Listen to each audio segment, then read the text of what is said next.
ये आकाशवाणी है। चर्चा का विषय है कार्यक्रम के अंतर्गत प्रस्तुत है साइबर अपराध से जुड़े विषय और उनकी चिंताओं पर परिचर्चा। इसमें भाग ले रहे हैं सुरक्षा विशेषज्ञ पीके मिश्रा और साइबर विशेषज्ञ पवन दुग्गल। कार्यक्रम का संचालन कर रहे हैं आकाशवाणी संवाददाता कमल कुमार प्रजापति।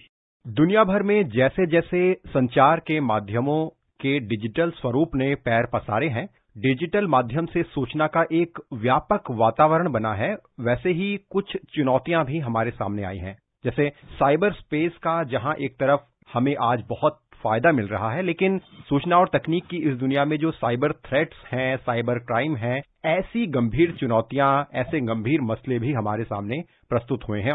आम नागरिक के साथ हुए किसी ऑनलाइन धोखाधड़ी से लेकर हम बड़े रैंसमवेयर अटैक की ही बात करें तो आजकल ऐसे मामले अक्सर खबरों में हमें सुनने को मिल जाते हैं। और हमें तो हमारे लिए सिर्फ एक खबरें होती हैं, लेकिन अगर किसी बड़े प्रशासनिक किसी वेबसाइट पर यह अटैक हुआ हो या किसी आम आदमी के साथ कोई धोखाधड़ी हुई हो, उसके लिए ये बहुत गंभीर वारदात होती है। तो साइबर थ्रेट्स, साइबर क्राइम और साइबर सुरक्षा पर आज हम कार्यक्रम में बात कर रहे हैं। हमारे साथ विशेषज्ञ कार्यक्रम में शामिल हैं साइबर सुरक्षा के विशेषज्ञ पवन दुग्गल साहब, और हमारे साथ कार्यक्रम में जुड़े हैं हमारे विशेष मेहमान सीमा सुरक्षा बल के पूर्व अपर महानिदेशक पीके मिश्रा साहब। मिश्रा साहब, दुग्गल साहब, आप दोनों का कार्यक्रम में स्वागत है। धन्यवाद। मिश्रा साहब, चर्चा की शुरुआत आपसे ही करते हैं, क्योंकि जो हमारे पास साइबर सुरक्षा को लेकर कानून है, नियम है, कि वो सुलझाने में, उसके समाधान में बहुत बड़ी जो भूमिका है वो पुलिस प्रशासन की कही गई है। अगर वर्तमान समय में हम देखें, आपको क्या लगता है कि जिस तरह से साइबर क्राइम, साइबर थ्रेट्स के मामले सामने आते हैं, हम उन्हें सुलझाने में कितने सक्षम हैं, कितना और उसे पुख्ता करने की जरूरत है? और हम थोड़ी सी अचीवमेंट्स पर भी बात करना चाहेंगे, क्योंकि इस दौरान हमने देखा है कि पुलिस के प्रयासों से और जो साइबर सिक्योरिटी को लेकर तैनात ऑफिसर्स हैं, उनके प्रयासों से कई ऐसे मामले सुलझे भी हैं। क्या इस मामले में आप परिदृश्य देखते हैं? बिल्कुल, बहुत अच्छा क्वेश्चन आपने पूछे। ये जो है एक नया क्राइम वेव हो गया है इंडिया में, नहीं पूरा पृथ्वी में ये हो गया है। और ये जो क्राइम वेव आया हुआ है, न्यू साइबर क्राइम वेव आया है। आप देखिए हमारे देश में कितने बैंकिंग फ्रॉड हो रहा है, ऑनलाइन बैंकिंग फ्रॉड हजारों के तादाद में होता है जी। और ये एक नया बैटल फ्रंट ओपन हो गया है हमारे कंट्री में। मैं भारत के बात बता रहा हूँ, और आप देखेंगे, मैं बता तो हमारा फ्यूचर जो है ये बिल्कुल अंधेरा जैसे नजर आ रहा है कि फ्यूचर में होगा क्या। आप ये देखिए, all India institute of medical science Delhi में जो सर्वर अटैक हुआ, जो साइबर अटैक हुआ था, इसको सुलझाने के लिए हमारा साइबर क्राइम एक्सपर्ट्स जो होते हैं और एनएसए के टीम और एनसीपीसी के टीम और आरएनएडब्ल्यू, आईबी सब लग गए थे। और बाद में पता लगा कि ये कहाँ से उत्पन्न हुआ था। बताना चाहता हूँ कि देखिए, मैंने खुद all India institute of medical science गया था, मैंने दिल्ली में, जब ये सर्वर काम नहीं कर रहे थे और ये हैकिंग हुआ था चाइना से जी। हजारों के तादाद में हमारा जो वहां पर जो लोग आ रहे थे ट्रीटमेंट के लिए, वो बाहर में खड़े थे। किसी का कोई भी सर्वर काम नहीं कर रहा था 15 दिन के लिए। तो ये सब चीज बिल्कुल हमें पता भी लग चुका था कि कहाँ से है, और ये सर्वर को ठीक कर दिया गया था। जी। लेकिन पुलिस जो है, मैं बताना चाहता हूँ, हमारे डिपार्टमेंट में इसको ये ट्रेनिंग काफी अहमियत दे दिया जाता है, और मिनिस्ट्री ऑफ होम अफेयर और एनसीटीसी इसमें काफी अच्छे कार्य कर रहे हैं। और हर एक साल जो है तकरीबन 4000 से 5000 जो हमारे पुलिस के बल जो है उनको ट्रेनिंग दिया जाता है। और हम इसमें सक्षम हो रहे हैं, और हमें उम्मीद है कि हम उसको काउंटर अटैक करने में भी सक्षम हो सकते। हाल ही में हमने देखा कि डीजी और आईजी की एक पुलिस कॉन्फ्रेंस हुई थी, और उसमें साइबर सुरक्षा एक बहुत बड़ा विषय रहा चर्चा का। वो इसलिए भी क्योंकि जो हम आगे आने वाले समय में देख रहे हैं, उसमें साइबर क्राइम के बढ़ने की तादाद और हो सकती है, इस बात की आशंका है। और ये निश्चित भी है, क्योंकि जिस तरह से साइबर स्पेस बढ़ रहा है, उस तरह से अपराधों का भी लगातार सिलसिला बढ़ रहा है। ऐसे में जो हमारे पास जो फोरेंसिक फैसिलिटीज हैं, वो अभी वर्तमान में कितनी मजबूत हैं? और जैसा कि इस कॉन्फ्रेंस में शायद चर्चा भी हुई कि उसको और ज्यादा तकनीकी रूप से मजबूत करने की जरूरत है। तो आपको क्या लगता है कि जो फोरेंसिक फैसिलिटीज हैं, जांच की जो प्रक्रिया है और जो तकनीक है, उसको पुलिसिंग में शामिल करना कितना आवश्यक है? बिल्कुल, डीजी आईजी कॉन्फ्रेंस जो हुआ था, वहाँ प्रधानमंत्री जी खुद ही उसको उद्घाटन किए थे। और मैं भी वहां पर गया था देखने के लिए कि एग्जैक्टली क्या क्या वहां पर डिस्कशन हुआ दिल्ली में। और ये पर्टिकुलर इसमें साइबर सिक्योरिटी के ऊपर और काउंटर साइबर सिक्योरिटी अटैक के ऊपर काफी जोर दिया गया। और आप जो पूछ रहे थे कि फोरेंसिक डाटा और फोरेंसिक साइंस एक्सपर्ट्स जो हैं हमारे पुलिस में, पर्टिकुलरली स्टेट्स में, बहुत अच्छा रहा कि हमारे जो स्टेट से जो पुलिस ऑफिसर्स आए थे वो उसमें बड़े अच्छे सहयोग दिए, योगदान दिए थे साइबर सिक्योरिटी के बारे में डिस्कशन करने के लिए। और उनके जो फोरेंसिक डिपार्टमेंट है, हमको सिर्फ सेंटर का देखना नहीं चाहिए, हमको देखना चाहिए कि हमारे स्टेट कैसे अग्रगति किए हैं।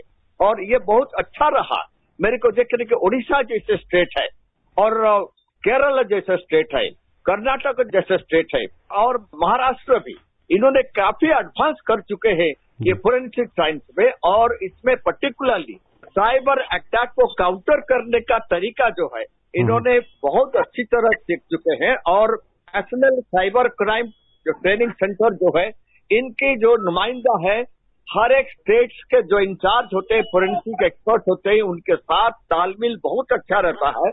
और ये जो है जो डाटा सिक्योरिटी के ऊपर, और हमारा जो डाटा है वो कैसे सर्वर से लीक आउट ना हो, कैसे हम उसको प्रोटेक्ट कर सकते हैं, सिक्योर कर सकते हैं। और हमारा अगर हैकिंग हो जाए हम उसको कैसे बंद कर सकते हैं, हैकर को कैसे पता लगा सकते हैं। और पर्टिकुलरली हमारा फोरेंसिक साइंस एक्सपर्ट किस तरीके से काम कर रहे हैं, how they can find out the truth, what is behind the scene. और ये बहुत अच्छी तरह से पुलिस में जो है इसका प्रचलन शुरू हो चुका है। और मेरे को उम्मीद है हमारा पूरा स्टेट इसके ऊपर जागरूक गए हैं। और ये जो मीटिंग रहा, डीजी आईजी कॉन्फ्रेंस, जो प्राइम मिनिस्टर खुद ही उसको उद्घाटन किए थे दिल्ली में, इसका इफेक्ट बहुत बड़ा है। और मेरे को लगता है 2023 के एंड तक भारत जो है आज अमेरिका नंबर 1 में है, चाइना नंबर 2 में है। मेरे को ये बिल्कुल उम्मीद है कि 2023 के एंड तक भारत अमेरिका को भी क्रॉस कर जाएगा। साइबर सिक्योरिटी के ऊपर हम नंबर 1 होंगे वर्ल्ड में जी। मैं ये बिल्कुल ये बात को बहुत अच्छी तरह बोल सकता हूँ। पवन जी, आपसे मेरा सवाल ये है कि जो साइबर थ्रेट्स हैं उसके लिए साइबर क्राइसिस मैनेजमेंट को लेकर हम कितने तैयार हैं? क्योंकि हम सभी जानते हैं कि पूरी दुनिया में, चाहे अमेरिका जैसे विकसित देश हों, माना जाता है कि जहां की साइबर सिक्योरिटी की व्यवस्था पुख्ता है, लेकिन वहां भी हमने बड़े रैंसमवेयर अटैक्स वहां के प्रशासन पर देखे। भारत में और तमाम देशों में ऐसी हमें सूचनाएं मिलती हैं कि वहां की सरकारी प्रशासनिक वेबसाइट्स पर रैंसमवेयर अटैक्स हुए हैं। ऐसे में हमको कितना तैयार होना है और साइबर क्राइसिस मैनेजमेंट को लेकर, जिससे कि हम पूरी तरह से सक्षम हो सकें और एक काउंटर हमारे पास सिस्टम हो साइबर अटैक्स का? देखिए, आज की अगर मैं करंट दिन की तैयारी की बात करूं तो मुझे लगता है कि उम्मीद और वर्तमान में बहुत अंतर है।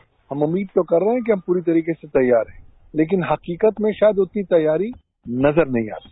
उदाहरण के तौर पर आप एम्स अस्पताल का रैंसमवेयर आक्रमण देख लीजिए। उदाहरण के तौर पर हाल ही में डिफेंस प्रोडक्शन में भारतीय डिफेंस के लिए प्रोड्यूस करने वाला एक महत्वपूर्ण मैन्युफैक्चरर के ऊपर रैंसमवेयर अटैक देख लीजिए। आप चारों ओर देखें तो हम पाते हैं कि शायद साइबर सुरक्षा को हमने इतना ज्यादा महत्व नहीं दिया है जितना हमें देना चाहिए। शायद हमने अभी तक साइबर सुरक्षा को लिप सर्विस ही प्रदान की है और यही कारणवश है कि आज कोई समूचे भारतवर्ष में क्लैरिटी नहीं है कि अगर कोई रैंसमवेयर आक्रमण होता है तो उस संदर्भ में किन किन स्टेक होल्डर्स की क्या क्या भूमिकाएं रहेंगी, क्या उनकी राइट्स, ड्यूटीज, रिस्पॉन्सिबिलिटीज रहेंगी, वो प्रदर्शित नहीं होते, उसके ऊपर कोई क्लैरिटी नहीं है। तो भारत के पास कोई विशिष्ट प्रकार का डेडिकेटेड, समर्पित साइबर सुरक्षा का कानून मौजूद नहीं है। जो भारत का सूचना प्रौद्योगिकी कानून है सन 2000 का, वो साइबर सुरक्षा को परिभाषित तो करता है, लेकिन साइबर सुरक्षा के विभिन्न पहलुओं पर बहुत ज्यादा टिप्पणी या रोशनी नहीं प्रदान करता। यही कारणवश है कि हम लोगों ने 2014 में राष्ट्रीय साइबर सुरक्षा नीति का गठन किया था। अब सरकार काम कर रही है राष्ट्रीय साइबर सुरक्षा स्ट्रेटेजी पर। तो देखिए, अब जब इस तरह के आक्रमण हो रहे हैं तो आपको विभिन्न प्रकार के स्टेक होल्डर की जिम्मेवारियों को परिभाषित करना पड़ेगा कि किस किस की क्या क्या जिम्मेवारी होने वाली है। मैं काफी देर से कहता आया हूं कि आज आवश्यकता आ गई है कि भारत के पास एक डेडिकेटेड साइबर सुरक्षा का मंत्रालय हो जो विशेष प्रकार के साइबर सुरक्षा के तमाम सारे पहलुओं पर रोशनी डाल सके। साथ ही साथ भारत के जो क्राउन ज्वेल्स हैं, भारत के जो नवरत्न हैं, हमारा क्रिटिकल इंफॉर्मेशन इंफ्रास्ट्रक्चर, उसका संरक्षण करना एक हमारा सर्वप्रिय प्रायोरिटी होनी चाहिए। चाहे वो बैंकिंग एंड फाइनेंशियल सिस्टम्स हो, चाहे वो एनर्जी कंपनीज हो, चाहे वो पावर ग्रिड हो, चाहे वो न्यूक्लियर पावर स्टेशन हो, या चाहे वो सरकारी महकमों की सरकारी नेटवर्क ही क्यों ना हो। सवाल यह है कि आज हम क्रिटिकल इंफॉर्मेशन इंफ्रास्ट्रक्चर को उस हद तक प्रोटेक्ट नहीं कर पा रहे हैं जिस हद तक हमें करना चाहिए। तो उम्मीद बहुत है, हम सोच रहे हैं कि हम अग्रणी हैं, लेकिन वर्तमान स्तर पर जब मैं हकीकत को नजर डालता हूं तो मुझे लगता है कि बहुत गैप नजर आ रहे हैं। और यही कारणवश है कि साइबर क्रिमिनल्स अपनी मन मर्जी से भारत के इंस्टॉलेशंस को अटैक कर रहे हैं और भारत पर साइबर आक्रमण कर रहे हैं, और हम उसका कोई मुंह तोड़ होलिस्टिक जवाब नहीं दे पा रहे हैं। जी जी। तो कहीं ना कहीं आप जितनी जबरदस्त तरीके से तैयारी कर दें, उतना अल्टीमेटली हमारे साइबर भविष्य के लिए अच्छा होगा। पीके मिश्रा साहब, पवन जी ने कुछ चिंताएं जाहिर की हैं यहाँ पर, इस पर मैं ये आपकी प्रतिक्रिया चाहूंगा, क्योंकि हम देखते हैं जो साइबर क्राइम है उसमें एक बहुत बड़ा जो एक सेक्शन है वो वित्तीय धोखाधड़ी का है। उससे बड़े प्रशासन से लेकर एक आम नागरिक भी प्रभावित होता है। और इस मामले में जो फाइनेंशियल फ्रॉड्स हैं, इसको लेकर जो एक पूरा तंत्र बना है और उसमें बहुत से लोग फंसते हैं, एक आम नागरिक तक फंस जाता है। अगर मैं एक आम भाषा में कहूं कि एक आम व्यक्ति जिसके पास शायद उसकी गोपनीय जानकारी है बैंक से जुड़ी हुई, उसको लेकर अगर कोई लिंक उसे आता है उसके मोबाइल फोन पर, उसके ईमेल आईडी पर, या उसे किसी तरह का कोई फोन आता है, उसकी डिटेल्स उससे ली जाती हैं, इसी तरह से उसे फंसाया जाता है। ऐसे में उस आम व्यक्ति के लिए जवाबदेही के लिए कितने सक्षम है, इस तरह के मामलों को सुलझाने को लेकर क्या कुछ प्रयास किए जा रहे हैं? मैं पवन जी को भी सुन रहा था। ये हो सकता है कि हमारा पर्टिकुलरली एयर है, रेल है, इंडियन एयरफोर्स है या इंडियन नेवी, सबमरीन, हमारा कहीं पर भी ये अटैक हो सकता है। अब इसके लिए हमको जागरूक रहना पड़ेगा। पर्टिकुलरली जो है कॉन्फिडेंशियलिटी को कायम रखना पड़ेगा, इंटीग्रिटी के ऊपर ध्यान देना पड़ेगा, availability of our secured places and secured experts at particular time, authenticity of exactly where from this has originated, और ये यूजर डाटा जो है, इसको हमारा जो यूजर डाटा है उसको सिक्योर करने के लिए हमको तत्पर रहना पड़ेगा। और ये जो न्यू क्राइम वेव आया है, ये ऑनलाइन फ्रॉड होता है, उसको चेक करने के लिए डेफिनेटली हमको सतर्क करना पड़ेगा। अच्छा हुआ इस बार जो डीजीआईजी कॉन्फ्रेंस दिल्ली में हुआ था, इसके ऊपर बहुत अच्छा चर्चा हुआ है। और सिर्फ पुलिस को नहीं, हमारा जो पर्टिकुलरली लोकल पीपल है उनको इसके ऊपर जागकर रहना पड़ेगा, क्योंकि जो टेक्नोलॉजी है, ये टेक्नोलॉजी हमारा जो लोग है पर्टिकुलरली जो यूजर फ्रेंडली होना चाहिए, और ये टेक्नोलॉजी सबके दिल में होना चाहिए कि हम जो है हर एक कॉर्पोरेट्स को, हर एक फैक्ट्री को, हर एक इंस्टीट्यूशन को, अब पर्टिकुलरली सिक्योरिटी इंस्टीट्यूशन को देखना चाहिए कि वो कैसे उनका जो है सर्वर हैक न हो जाए। और मेरे को उम्मीद है जिस तरीके से ट्रेनिंग अभी चल रहा है पुलिस का और पैरामिलिट्री फोर्सेस का और डिफेंस इंस्टीट्यूशन का भी, और अभी बता रहे थे कि हमारा साइबर का कोई लॉ नहीं है, साइबर सिक्योरिटी लॉ 2023 अभी रह रहा है, और एमएचए और एनटीसीटी इसके ऊपर काफी कार्य कर रहे हैं। मैं उम्मीद रखता हूं कि हम खरा उतरेंगे और जरूर इसके ऊपर ध्यान गवर्नमेंट दे रहा है। और जैसे अमित शाह जी और प्राइम मिनिस्टर साहब भी बता रहे थे कि ये साइबर सिक्योरिटी जो है हमारा सर्वप्रथम ध्यान उसके ऊपर जाएगा, क्योंकि आजकल का बैटलफील्ड अलग हो चुका है और साइबर बैटल होगा, इसको हमको जीतना ही पड़ेगा। दुग्गल साहब, हमारे पास, जैसा कि अभी मिश्रा साहब ने कहा कि हमारे पास जो साइबर सिक्योरिटी को लेकर एक कानूनी प्रावधान है, इसका प्रपोजल है, और राष्ट्रीय साइबर सुरक्षा नीति 2020 के भी हमारे पास अहम बिंदु हैं। तो आपको क्या लगता है कि जो एक साइबर इकोसिस्टम है वो हमारे देश में क्या आने वाले समय में थोड़ा बेहतर हो सकता है, जिससे कि जो साइबर सुरक्षा को लेकर जो चुनौतियां हैं उससे हम उबर सकें? देखिए, हम लोगों का साइबर सुरक्षा का जो इकोसिस्टम है और बेहतर हो सकता है, उसके लिए काफी प्रयास सरकार कर रही है। राष्ट्रीय साइबर सुरक्षा नीति बना रही है, स्ट्रैटेजी 2023 की जो आने वाली है।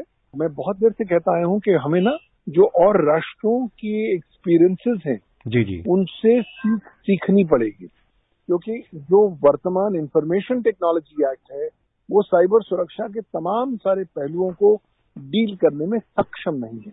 तो डेडिकेटेड अगर हम साइबर सिक्योरिटी लॉ लेकर आएंगे, साथ ही साथ राष्ट्रीय साइबर सुरक्षा स्ट्रैटेजी लेकर आएंगे, साथ ही साथ अगर हम कैपेसिटी बिल्डिंग पर और ध्यान दे पाए तो मुझे लगता है हम लोगों का जो साइबर इकोसिस्टम है ज्यादा सुदृढ़ और सशक्त रह पाएगा। इसका कारण यह है कि अल्टीमेटली हमें समझना है कि ये साइबर सुरक्षा एक चेन है और हम लोग सब उस चेन के लिंक्स हैं और वो चेन उतनी ही ज्यादा मजबूत है जितनी कि उसकी सबसे कमजोर कड़ी। लिहाजा हर व्यक्ति को सेंसिटाइज करना पड़ेगा कि साहब आप इस साइबर सुरक्षा की चेन की सबसे कमजोर कड़ी ना बने। इसलिए जागरूकता, साइबर कैपेसिटी बिल्डिंग पर आपको अत्यंत ध्यान देना होगा जब आप आगे बढ़ेंगे। अगर ये तमाम सारे चीजों का मिश्रण हो पाएगा, समन्वय हो पाएगा, तब संभावित तौर पर हम लोग कह पाएंगे कि हम लोगों का जो साइबर इकोसिस्टम है और साइबर सुरक्षा का जो प्रकरण है वो ज्यादा सुदृढ़, सुरक्षित और मजबूत हो पाएगा। दुग्गल साहब, क्योंकि जो मालवेयर्स हैं, फिशिंग है, ये फ्रॉड्स हैं, इसको लेकर हम जानते ही हैं कि बहुत बड़े स्तर पर आम नागरिक इससे प्रभावित होता है। तो आपको क्या लगता है कि इस मामले में आने वाले समय में इसकी रोकथाम के लिए बेहतर कुछ तरीके निकाल सकते हैं? हालांकि अब कानून और स्ट्रैटेजिक स्तर पर तो काम हो रहा है, आम नागरिक को हम जागरूकता के प्रयास भी इस मामले में कई बार किए जा रहे हैं, लेकिन ऐसे में एक नियंत्रण है, उसको लेकर और प्रयास किस तरह से होने की आवश्यकता है? देखिए, हमें ना सेक्टर स्पेसिफिक अप्रोच अडॉप्ट करनी पड़ेगी। यानी कि एक तो होता है कि राष्ट्रीय स्तर पर आप साइबर सुरक्षा की बात करें, वहां पर तो आप राष्ट्रीय कानून लेकर आएंगे, राष्ट्रीय स्ट्रैटेजी लेकर आएंगे, डेडिकेटेड मंत्रालय की आवश्यकता है, अलग अलग मंत्रालयों की जिम्मेवारियों को परिभाषित करने की जरूरत है। साथ साथ ये भी जरूरत है कि साइबर आक्रमण जब होता है तब उस परिस्थिति में किस स्टेक होल्डर को क्या क्या रोल अपनाना है उसको परिभाषित करने की जरूरत है। साथ ही साथ अगर आप सेक्टर स्पेसिफिक साइबर सुरक्षा की नई प्रणालियां, नए सेफगार्ड्स परिभाषित कर दें तो अच्छा होगा। मसलन अगर आप सिविल एविएशन देख लें, उड्डयन सेक्टर देख लें, वहां पर साइबर सुरक्षा की जो रिक्वायरमेंट है वो बिल्कुल अलग है, और अगर एफएमसीजी सेक्टर देख लें वहां बिल्कुल अलग है। सिमिलरली आर्टिफिशियल इंटेलिजेंस पर साइबर सुरक्षा की जो रिक्वायरमेंट है वो बिल्कुल अलग है। डिफेंस पर साइबर सुरक्षा की रिक्वायरमेंट्स बिल्कुल अलग है। तो हम अलग अलग स्टेक होल्डर्स, अलग अलग वर्टिकल्स के लिए अगर हम साइबर सुरक्षा के नए नए आयामों को, नए नए पैरामीटर्स को परिभाषित कर पाएंगे तो एक तो जनरल साइबर सुरक्षा के प्रावधान होंगे और एक वर्टिकल स्पेसिफिक या डिसिप्लिन या सेक्टर स्पेसिफिक साइबर सुरक्षा पैरामीटर्स होंगे जिनका पालन करना अनिवार्य हो जाएगा। ऑलरेडी केंद्रीय सरकार ने अब आईटी डायरेक्शन 2022 को पारित कर दिया है, इम्प्लीमेंट कर दिया है, और अब दायित्व प्रत्येक गवर्नमेंट इंस्टीट्यूशन का है, बॉडी कॉर्पोरेट का है, डेटा सेंटर या नेटवर्क सर्विस प्रोवाइडर का है और इंटरमीडियरी का है कि जब जब उनके यहाँ साइबर सुरक्षा में सेंध लगती है तो उसके 6 घंटों के अंतर्गत ही उसमें उनको की रिपोर्टिंग करना अत्यंत आवश्यक है, ताकि computer emergency response team of India, जो भारत की नोडल एजेंसी है साइबर सुरक्षा की, वो इन विभिन्न प्रकार के इंसिडेंट्स के बारे में जानकारी एकत्रित कर सके और फिर उस जानकारी पर ध्यान और चयन करके एडवाइजरी दाखिल कर सके और लोगों को सचेत बना सके कि साहब इस तरह की चीजें आ सकती हैं, आपको इस तरीके से अपने आप को प्रोटेक्ट करना है। तो एक समन्वय और सामंजस्य स्थापित करना अत्यंत आवश्यक हो जाएगा। जी, पीके मिश्रा साहब, अभी मैं एक सरकार की आने वाले समय में एक पहल के बारे में पढ़ रहा था कि आने वाले समय में ऐसे 5 लाख स्किल्ड वर्क फोर्स तैयार होने वाली है जो साइबर सुरक्षा को लेकर एफिशिएंट होगी, स्किलफुल होगी।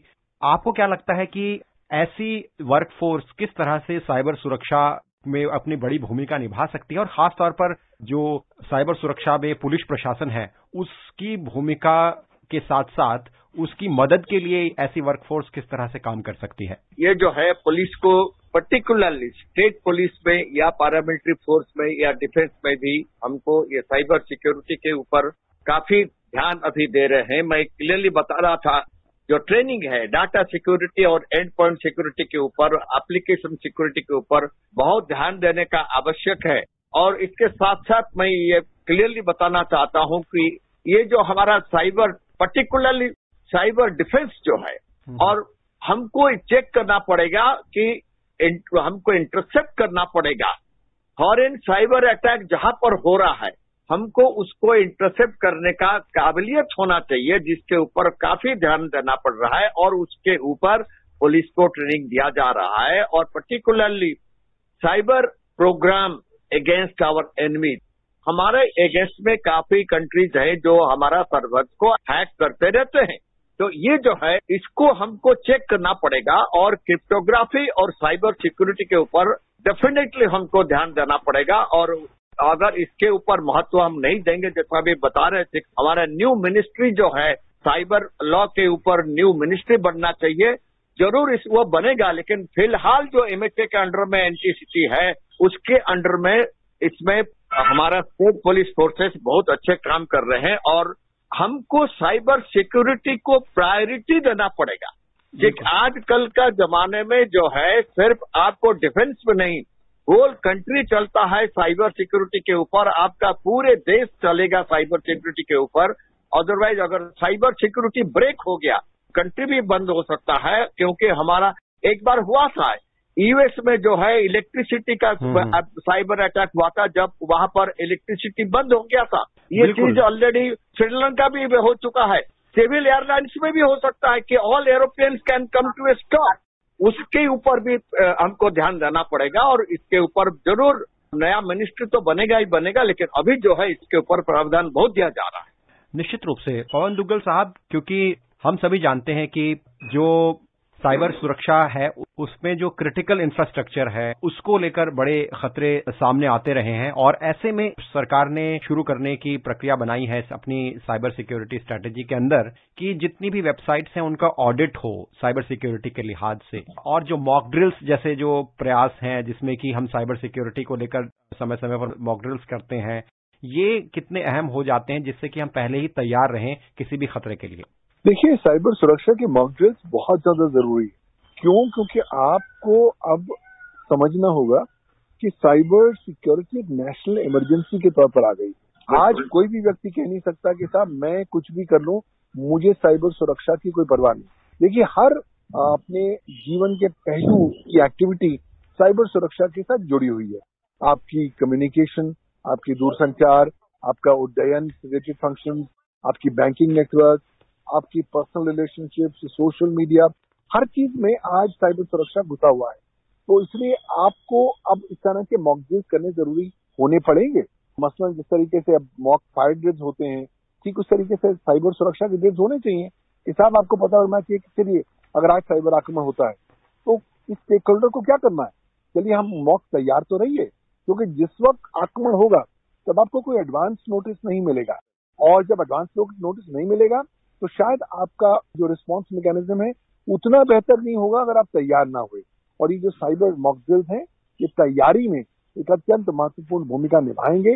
मैं तो कहता हूं कि अब आवश्यकता आ गई है कि आपको अब स्कूलों के करिकुलम में साइबर सुरक्षा और साइबर लॉ को हिस्सा बनाना पड़ेगा पहली कक्षा से, क्योंकि हमने छोटे बच्चों को बड़ी छोटी उम्र में ही डिवाइसेस देने शुरू कर दिए हैं बिना उन्हें बताए हुए कि साइबर सुरक्षा क्या है और किस तरीके से वो अपने आप को, अपने डेटा को खतरे में डाल सकते हैं। साथ ही साथ मुझे लगता है कि साइबर सुरक्षा के जन संपर्क माध्यमों के द्वारा पब्लिक मैसेजिंग रेडियो टेलीविजन द्वारा की जानी चाहिए, ताकि वो आदमी जो रोड पर खोमचा लगाया हुआ है उसको भी साइबर सुरक्षा के महत्व के बारे में पता होना चाहिए।